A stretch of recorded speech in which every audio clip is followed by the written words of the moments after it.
Hai Sobat Foto, kembali lagi bersama gua Yedi Jaluhur. Tentunya kalian yang memiliki kamera, pasti kan kalian ingin merawat kamera kalian kan? Dan aku yakin kamera yang kalian punya ini adalah sebuah investasi, meskipun itu hobi atau buat kerja atau buat apapun itu. Tapi bagaimanapun kamera itu ada umurnya karena dia adalah barang elektronik. Dan kerusakan-kerusakan yang ada pada kamera itu bisa beragam guys. Bisa dari softwarenya, hardwarenya, atau memang sudah pemakaian yang lama aja. Nah, dan kamera aku yang ini adalah Canon 6D. Ini kamera yang sudah aku pakai selama sekitar berapa tahun ya? 6 tahun, 7 tahun lebih. Sekitar 7 tahun lah, 6-7 tahun seperti itu. Dan kamera ini masih berfungsi dengan baik karena ya ini adalah bagian dari alat yang aku pakai buat mencari rezeki juga tentunya. Aku mau bagiin ke kalian beberapa tips untuk merawat kamera. Dan saksikan aja ya.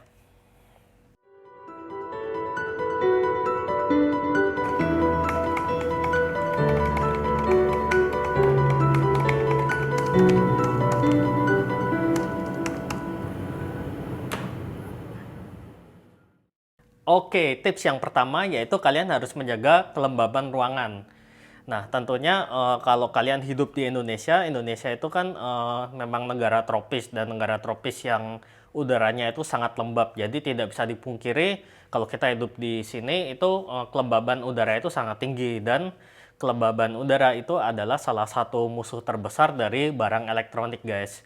Itulah yang kalau kalian sering protes, misalkan lensa kalian berjamur atau kamera kalian mungkin ada yang karetnya lepas seperti itu biasanya karena kelembaban udara yang kurang terjaga. Nah, untuk solusinya yaitu kalian bisa menggunakan dry box. Dry box itu adalah alat, aku akan tampilin aja gambarnya di sini. Ini adalah yang dinamakan dry box. Jadi dry box itu kayak lemari gitu. Itu kalian harus colok ke listrik. Jadi fungsinya itu adalah untuk mengatur kelembaban udara dan juga sekaligus mengatur suhu yang ada dalam ruangan.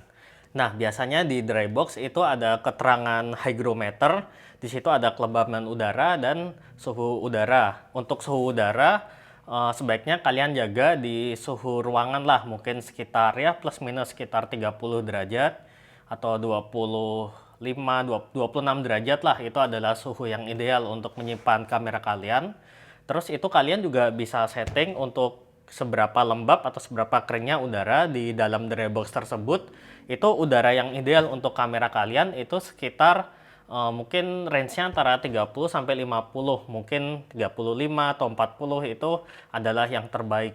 Kenapa jangan sampai terlalu kering? Kalau kalian sampai terlalu kering itu juga kurang bagus, guys, terutama buat karet-karet yang ada di kamera. Terus mungkin ada beberapa komponen yang mungkin nanti lemnya akan terlepas atau seperti itu kalau udaranya terlalu kering. Tapi kalau terlalu lembab itu juga nggak baik, seperti yang tadi aku udah bilang kan, nggak baik untuk elektronik biasanya, atau untuk lensa itu menyebabkan lensa menjadi berjamur secara cepat seperti itu. Terus itu untuk solusi yang cukup mahal. Kalau untuk yang lebih murahnya mungkin kalian bisa membeli silika gel. Silika gel itu butiran-butiran berwarna biru kecil. Aku kasih contohnya di sini. Nah, ini kalian bisa membeli secara gram-graman atau kiloan seperti itu, atau ada yang udah ada tempatnya, ada yang bentuknya elektronik juga seperti itu. Nah, cara kerja silika gel ini itu adalah menyerap kelembaban udara yang ada di sekitar silika gel tersebut, guys. Biasanya kalau dia udah mulai lembab itu warnanya dari biru berubah menjadi agak keping lalu ungu seperti itu. Nah, silika gel ini kalian bisa taruh ke dalam tas kamera kalian atau ke dalam lemari penyimpanan kalian. Misalkan kalian bisa membeli sejenis box Tupperware atau sejenis kontainer seperti itu untuk menyimpan kamera dan lensa-lensa kalian. Terus kalian bisa taruh silika gel yang udah kalian mungkin lubang-lubangin gitu di dalamnya. Nah, itu akan membantu untuk penyimpanan kamera kalian. Nah, tapi ada satu tips lagi nih, guys. Sama halnya seperti sepeda motor sih sebenarnya. Kamera dan lensa kalian itu, ini pengalaman aku pribadi ya, kalau kalian jarang pakai itu biasanya akan cepat rusak guys. Kayak motor kan, kalau jarang dipakai, mobil juga jarang dipakai itu malah banyak masalah. Tapi kalau yang tiap hari dipakai itu biasanya nggak jadi masalah. Nah itu terjadi sama gear-gear aku juga guys, seperti itu. Nah sekarang ini yang kedua, ini khususnya untuk lensa kalian. Kalau aku sendiri sering menyarankan orang, kalian membeli lensa, kalian juga beli filternya. Nggak usah beli filter yang aneh-aneh sih menurut aku, tapi jangan beli filter yang terlalu murah juga. Biasanya kalau filter yang terlalu murah, itu mengurangi kualitas foto kalian, tapi nggak usah yang mahal juga, yang medium lah seperti itu. Di sini ini aku misalkan pakai Athabasca. Ini adalah filter yang aku sering pakai. Ini nggak disponsori ya, tapi ya kalau dapat sponsor ya oke lah. Tapi ini menurut aku ini filter yang bagus. Oh iya, untuk membedakan filter yang bagus dan enggak, omong-omong ini UV filter ya. Itu biasa kalian bisa lihat nih di sini. Ini kalau refleksinya ada warna hijau-hijau gitu, biasanya agak lebih bagus dibanding kalau refleksinya itu clear seperti itu. Jadi kalau hijau tuh dia masih ada coatingnya. Nah, jadi fungsi lensa ini sebenarnya menurut aku bukannya kayak menyaring UV filter seperti tujuan lensa ini guys, tapi sebenarnya lensa ini bertujuan untuk misalkan nih kalian lagi motret, terus kalian lensanya nggak ditutup, terus nggak sengaja kepegang seperti itu kan. Nah, kan jadi susah kan kalau kalian mau ngelap, kalian harus kadang-kadang lap kamera kalian itu masih di tas dan letaknya jauh seperti itu, kalian harus pakai baju atau pakai tisu kayak gitu kan. Kalau pakai filter itu lebih aman gitu. Jadi setidaknya kalau yang baretnya itu di filternya lah seperti itu. Oh ya, terus masih di lensa, ada baiknya kalian menggunakan lens hood guys. Nah, ini biasanya kalian kalau beli lensa itu dapat lens hood. Apalagi kalau aku motret pakai 70-200. Ini wajib banget biasanya aku pakai lens hood.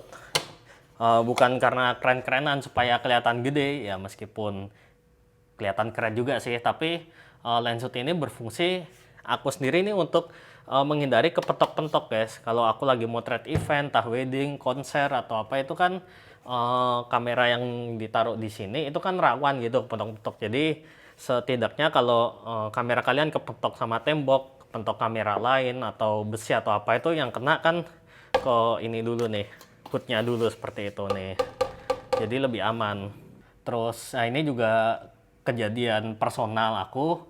Jadi aku juga pernah lensa itu jatuh guys. Jadi memang jatuh, aku lupa kunci gitu dari kamera. Dan lensa itu jatuh kebetulan itu ada lens hoodnya. Nah dengan ada lens hoodnya ini, itu membantu banget. Jadi waktu jatuh itu kenanya di, nah gitu guys, kena di lens hoodnya. Jadi nggak kena ke filternya nggak pecah. Terus bodinya juga nggak baret. Jadi bodinya cukup baiklah kebenturnya seperti itu, nggak terlalu keras. Itu adalah tips merawat lensa selain menyimpan di dry box tadi. Aku singkirin dulu.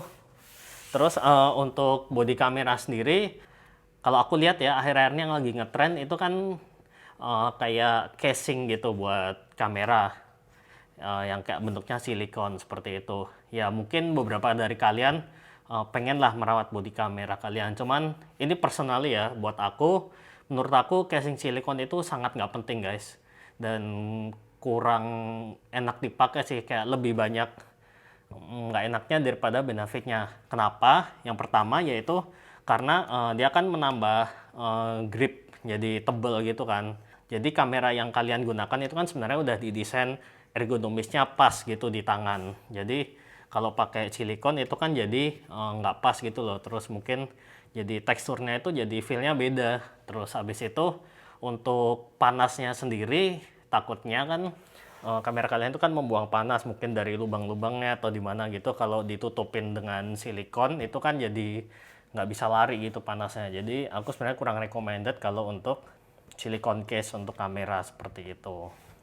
Nah terus yang ketiga yaitu kalau kalian membersihkan kamera, kalian usahakan gunain lens cleaning kit atau kamera cleaning kit yang sesuai dengan tujuannya. Tapi aku akan munculkan gambarnya. Jadi bentuknya itu kayak pena seperti itu ada kayak brush gitu, itu untuk membersihin debu-debu. Terus untuk penanya itu untuk membersihkan lensa gitu, biasanya kan lensa kalian itu kan kena minyak. Kalau minyak itu kan nggak bisa dilap gitu aja, jadi kayak harus ada alat khusus untuk membersihkan minyak kan.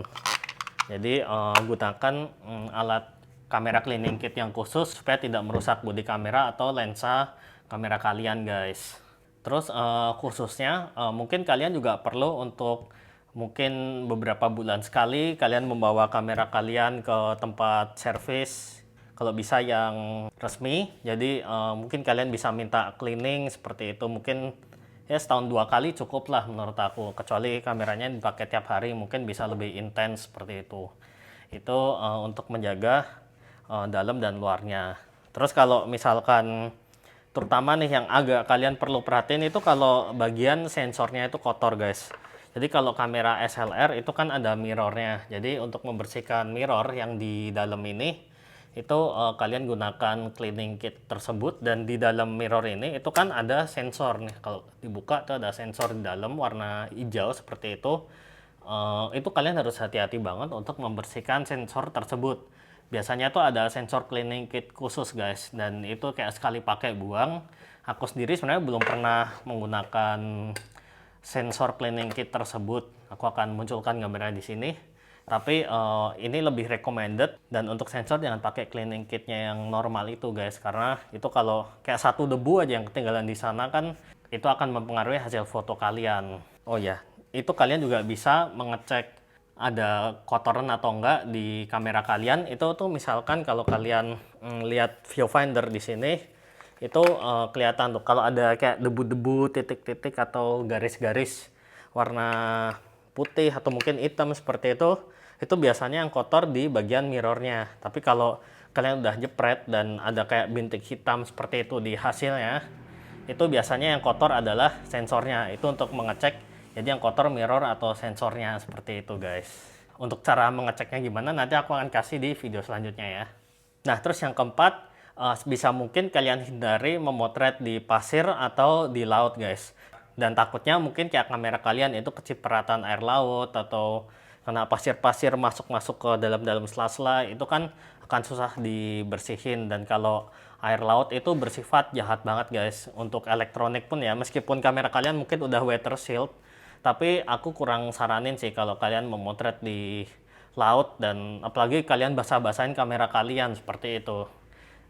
Kayak kamera aku sendiri, aku pengalaman itu biasanya malah mungkin kameranya nggak masalah, tapi kayak bautnya gitu bisa jadi karatan, atau kalau ada lubang mungkin bisa kelembaban udara air laut itu masuk ke dalam yang merusak elektronik. Itu sangat mungkin terjadi guys. Jadi usahain buat ngejagain kamera kalian banget kalau memang harus memotret di laut atau kondisi yang berpasir atau berangin, berdebu banget gitu. Nah terus yang terakhir, yang kelima, yaitu gunakan tas kamera yang proper guys. Ini penggunaan tas kamera ini menurut aku sangat penting banget, karena ini berhubungan dengan penyimpanan. Kalau kamera kalian taruh, mungkin kalian bawa backpack gitu, kalian masukin aja tuh kamera sama lensa kalian ke sana, itu kan takutnya bisa baret-baret kan. Mungkin di dalam backpack kalian itu entah ada laptopnya juga kena baret, terus mungkin ada ballpoint, ada buku dan sebagainya, itu kan rentan kena baret. Kalau memang kalian harus memasukkan tas kamera kalian ke ransel normal kalian, bukan tas kamera, ya setidaknya coba kalian balut kamera kalian dengan kain, dengan anduk seperti itu, supaya ada peredamnya seperti itu guys. Terus kalau kalian membeli tas kamera juga pastiin tas kamera yang aman, kalau bisa ada padetnya di dalam, jadi kalau goncang-goncang itu nggak kocak-kocak seperti itu. Dan jangan dibanting juga. Jadi kamera kalian aman, tas kamera kalian aman.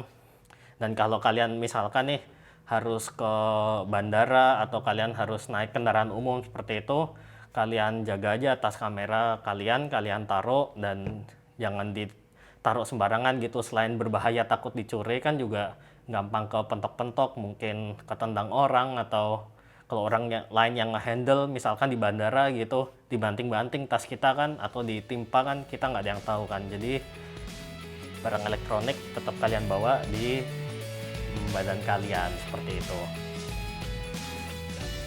Nah, ini udah agak panjang ya videonya. Itu adalah sedikit tips untuk merawat kamera kalian, body, dan merawat lensa kamera kalian. Dan happy shooting. Jangan lupa like, komen, dan share. Kalau kalian ada pengalaman nih atau tips lagi merawat kamera seperti apa, kalian mau endorse boleh deh, kalian tulis di kolom komentar di bawah. Dan sampai ketemu di lain kesempatan. Jangan lupa share ke teman kalian supaya barang investasi kalian untuk kerja ini terus terjaga. Dan bye bye, ciao.